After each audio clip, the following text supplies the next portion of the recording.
The years of 1258 to 1270 in Edward's life were far from dull. The saga of Lewis he is described as a leopard, not to be confused with the eastern large cat. It was a combination of the two words Leo and Pard. He was called Leo, which meant lion, for his balanced energy and his characteristic action. He was called Pard because he was seen as inconsistent and unreliable, making promises he would neither remember or keep. The Pard in Edward can be seen in his choice he had to make between his father and the barons, his inconsistency to secure his cause to follow either one, and indecisiveness in this period. The lion, however, would emerge in full force when Edward's violent actions secured the monarchy of England that his father could not hold on to. In April of 1258, Henry III called for a council of the lords and barons of England to discuss papal demands for money and men to support his desire to secure himself a kingdom in Sicily, threat of war from Wales, and other important matters. However, it was not Henry the king who would make the demands in this hearing, but his lords who would direct him on governmental matters. The prelates, or rather the bishops, withdrew from discussions entirely. The lay magnates, with a threat of force, demanded that Henry expel his half-brothers the Lusignans, who attacked one of Henry's lords, John Fitzgeoffrey's servants. A habit the Lusignans had was seizing the property of others, without permission from the king. The king used the excuse that he could not punish his brothers, because according to the laws of their land, a king could not give punishment to his brothers, and by relation of blood, the Lusignans were Henry's half-brothers. Aside from the banishment, however, of the Lusignans, the barons, led by Simon de Montfort, demanded a complete reform of the government. His voice not heard, the king elected a committee of 24 officials, half chosen by him and half chosen by the barons, and he and his son Edward swore that they would submit and honor the term the committee erected. The council the king had called would create the Provisions of Oxford. Essentially, the king promised to place the power of his kingdom under 15 barons, who were themselves elected by a committee of 4. 2 of the electors were chosen by 12 men of the royal committee, and 2 were chosen by 12 of the committee selected by the barons. A chief justicer was also put in place. The man chosen for the position was Hugh Bigot. This position, which had been absent in England since the year 1234, was to replace the justice dispatched by the king, since Henry III was deemed unfit to sit in judgment by the barons. In short, the Provisions of Oxford removed most of the power Henry held over his kingdom, and now resembled the Republic of Rome more than an absolute monarchy. The future King Edward had to watch as the power of the crown he was not yet even wearing was greatly reduced by these actions. Although negotiations over reform would continue into the following year, the Lusignans were being removed from power. Guy de Lusignan, who was appointed Seneschal of Gascony, had his appointment cancelled by the king himself. Edward had to accept a payment of only 2,000 marks to prepare for the potential war with the Welsh, since the land that he possessed were near their borders. This was in contrast to the land worth £10,000 a year, the Duchy of Gascony, which was given to Edward. After the provisions were elected, Edward returned to Winchester. At Winchester, Edward would experience an episode that would mark him with one being willing to commit murder.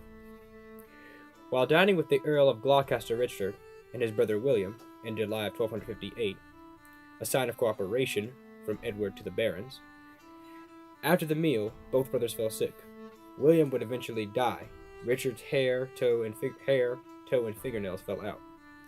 Although this could have been a case of food poisoning, the Gloucester steward, Walter de Scotney, was arrested and on the accusation of poisoning his masters, was eventually drawn and hanged. Now, the term drawn was used to refer to disembowelment, a cut made down the traitor's torso and his intestines pulled out, sometimes along with other major organs. Tearing the mesentery, or the fold lining of the abdomen that hold the digestive organs in place, from the inner wall of the body could cause massive amounts of bleeding. This would trigger a hypovolemic shock, and the severe blood loss would hinder the heart from pumping blood throughout the body. This type of shock would shut down the organs of most of the traitor's insides when they weren't already unconscious. This was also done to the victim while they were still alive. After this terrible episode of the person's life, they were then hung or hanged. And this again lets you know about the very violent time that we're living in. Again, like I said before, it irritates me when fights break out in medieval movies and you hear ladies start screaming. I mean, I don't deny that if someone you love gets hurt, you're going to scream, but it's not like blood was uncommon to them. They were pretty used to this. I mean, they would take their children to watch these things happen. So it was a very brutal and graphic period. And although Edward would appear innocent, Walter, who was a tenant of Edward's, the following year had his land granted over to Edward. So it could be seen as Edward could have set this whole thing up to kill William, who was obviously, in a way, he could have been Richard, his brother's rival, to power. And he said, hey, I'll pretend I'm sick, or I'll eat something that'll make my hair and my toenails fall out, but let's actually poison my brother, and we'll have one of your men do it, so that when he's found guilty and killed, you can seize his lands. It is hearsay, however, though. It's not sound. It could have been something that happened. But then again, it could have just been simple food poisoning, and they felt like blaming somebody. In the following year, 1259, however, Edward began to build his own bureaucracy. Aside from Richard Clare, who was the lord who survived the episode of alleged food poisoning, Edward made a deal with 14 other lords to support the claims to their lands and help them secure his own. And one of the most important men who Edward listed in his ranks was his cousin Henry of Almaine. And if you remember from the earlier podcast, Henry of Almaine was the one who grew up with Edward in Westminster, so they had been friends since they were very young boys. Edward was about 3 years old. And he would go on to remain loyal to Edward unto his death. In the meantime, the barons and the kings disputed over their lands on the French continent. Edward was brought into these arguments in October of 1259, and according to the annals of Burton Abbey, a body calling itself the Committee of Bachelors accused the barons of not keeping their promises and praising the king for keeping his. Edward responded that even though he had sworn the oath at Oxford unwillingly, he would stand by it unto death for the good of the common people. He told the barons that he would stand by the bachelors and force the barons to carry out their promises to the people. This action caused the council to publish the reforms known as the Provisions of Westminster. It is important to note that the group of men who were calling themselves the bachelors were, or why they protested against Edward, who was not officially a member of the council. It's unknown who they were. More than likely they were young knights who wanted a piece of the greater freedom which was now within the country. And although the barons were now basically running the country, the knights had not gained any additional freedom. All that really happened for them was their bosses had increased. Instead of just the king being in charge of them, instead of the king determining their orders alone, now the orders of what they were going to do would be decided by the barons.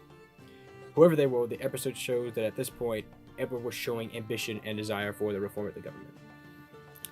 This ambition was solidified later in the eyes of the barons on October 15, 1259, when Edward announced publicly that he was sworn he would not attack anyone who supported the barons, provided they accept the judgments of the king's court. And while it may sound like, well, he's still in agreement with the king, he said the king's court. And remember, at this point, the king's court were those officials that had been elected by both the king and the barons. And he would do all he could to enforce such judgments. And if people are wondering, like, well, what power did Edward have? Ever since Edward was 15 years old, he had a personal guard of 200 trained knights at his disposal. And this may not sound like much, but, in this period when big armies were 5,000 men, that's considered an army. 200 men is a pretty good chunk of an army. So he had, about 6% of an army standing with him at all time. So they could enforce some form of law. The vow to the barons, however, was made in contrast to the vow that Edward had made to the bachelors. In order to enforce the barons' law, he would have to be breaking his promise that he just made to the bachelors to enforce their law. So right there, we see the part that comes out in Edward. He has first he promises the bachelors, oh yes, I'll help you and the common people. We assume our common people with your freedom. And then right after that, he tells the barons, I'll help anyone who attacks you. Right after the bachelors, whoever they were, threatened they would find some other means of getting their independence.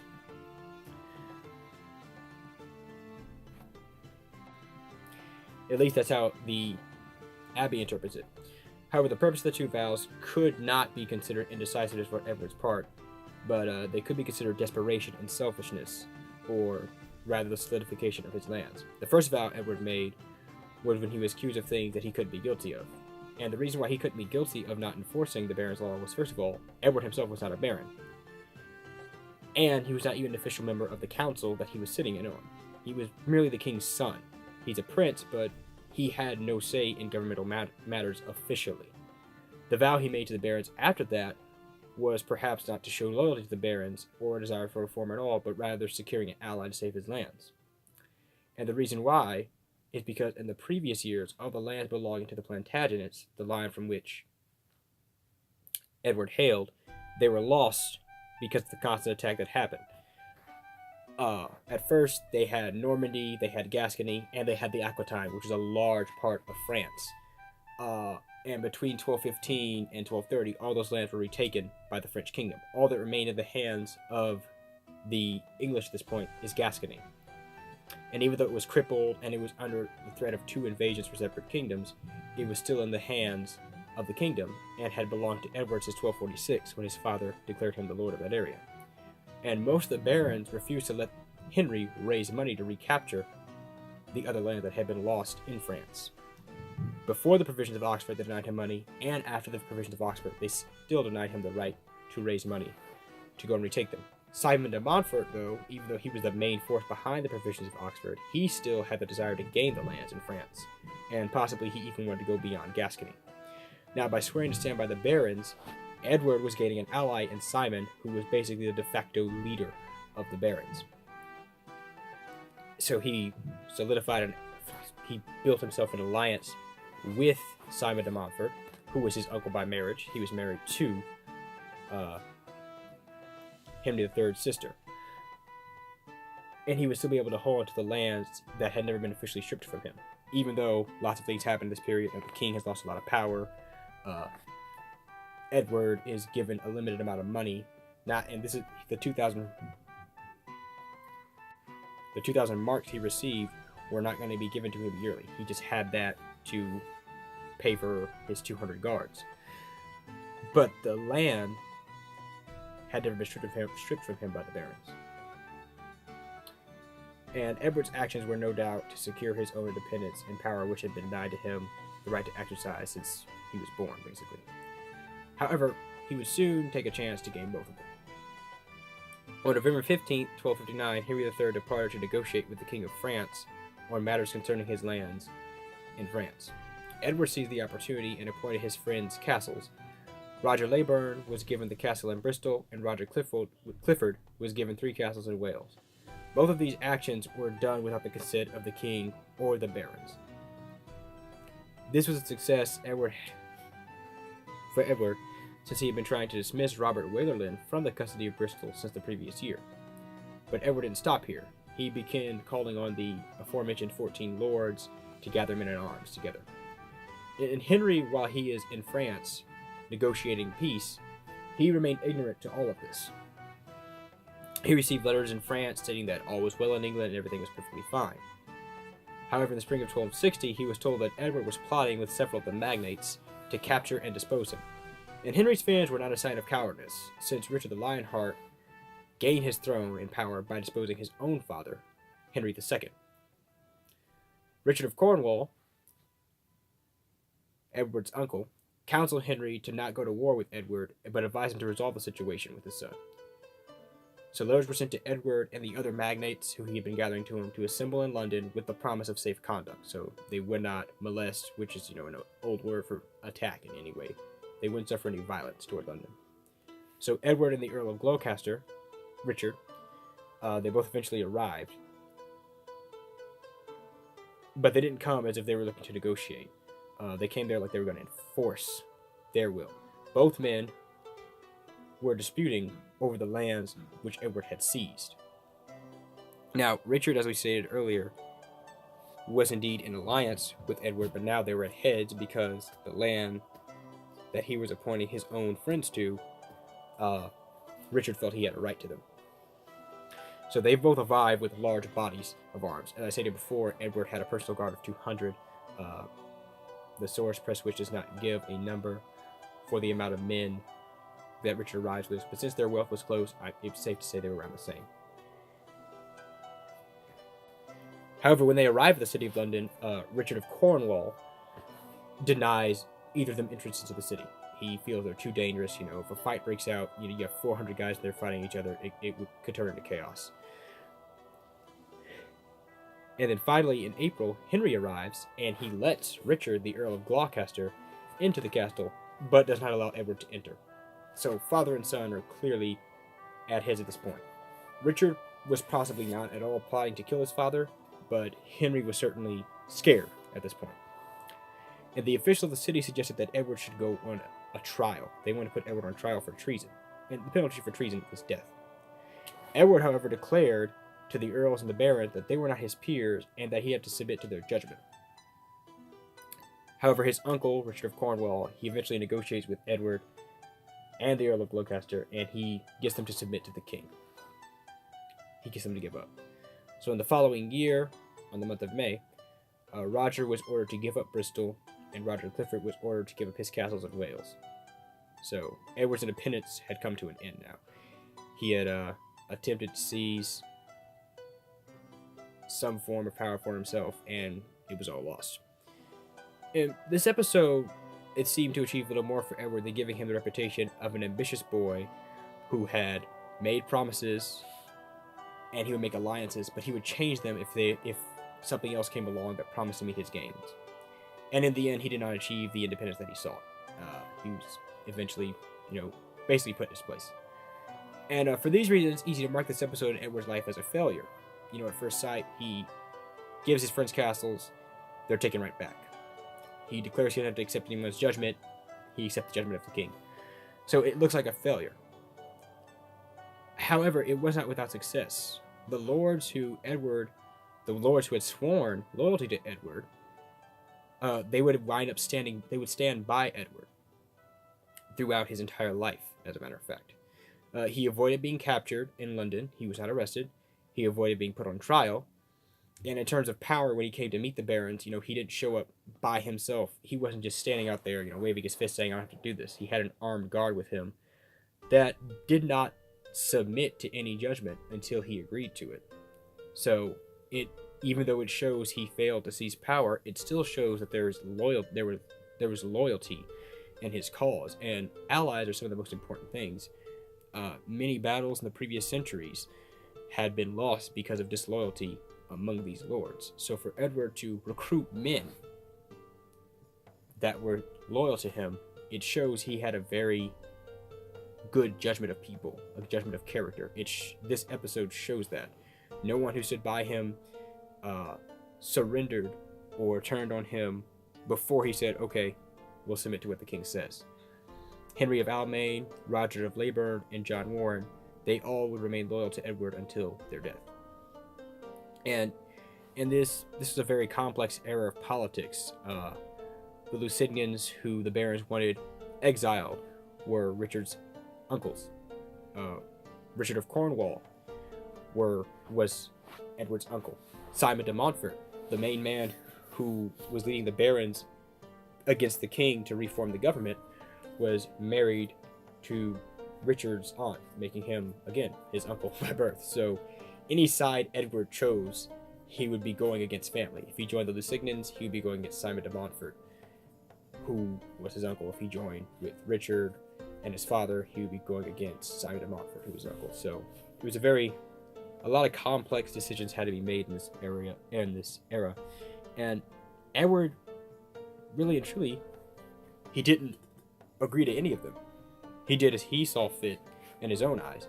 And in the end, yes, he did not gain anything. So it seems like failure, but also he didn't lose anything. Gascony was still by law his. His armed guard was his. He didn't go on trial. So aside from having to make his friends give their castles back, and the lords who had sworn loyalty to him, he wasn't really punished. What was really could be saying is a failure is gaining his own independence, because he submitted to judgment. And so after the failure to gain his independence, Edward set out to relax by taking part in tournaments. But for helmets and swords, and to win ransoms.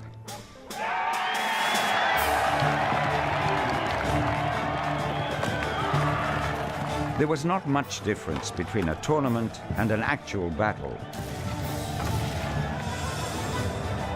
Tournaments were war games with real fighters and real weapons. Fighting was prohibited only in corners of the field where wounded men could seek refuge. Otherwise, there were few rules. The wounded were treated by barbers. The loss of a limb was always a possibility.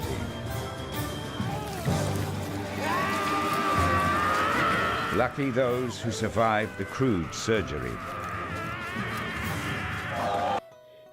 And he took part in many of these over a period of the next several months. And he and his knights who went with him, they were often wounded and defeated. And he would lose many horses and a whole lot of armor during this period. Because in a tournament in this era, in the 13th century, it was a very violent and bloody spectacle. Probably even more violent than the gladiators. The gladiators had referees. These tournaments did not have a referee. Basically, the knights would get together, they would line up, they would charge each other, and they would fight. It was a free-for-all fight. The idea was to try and capture the enemy and win.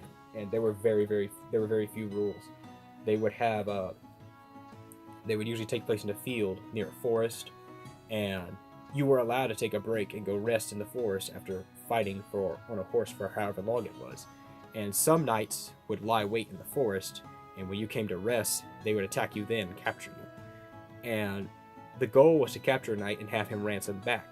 And if his family couldn't pay any money, he would have to pay his horses, which were very precious. These are war horses that have been trained for years, or his armor, which was very expensive.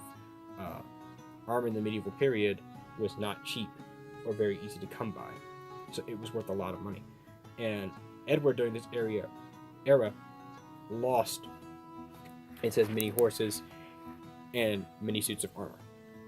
So it seems like, he goes out to lick his wounds after not getting his independence, and he gets beaten up in these tournaments. But he's gaining a whole lot of experience.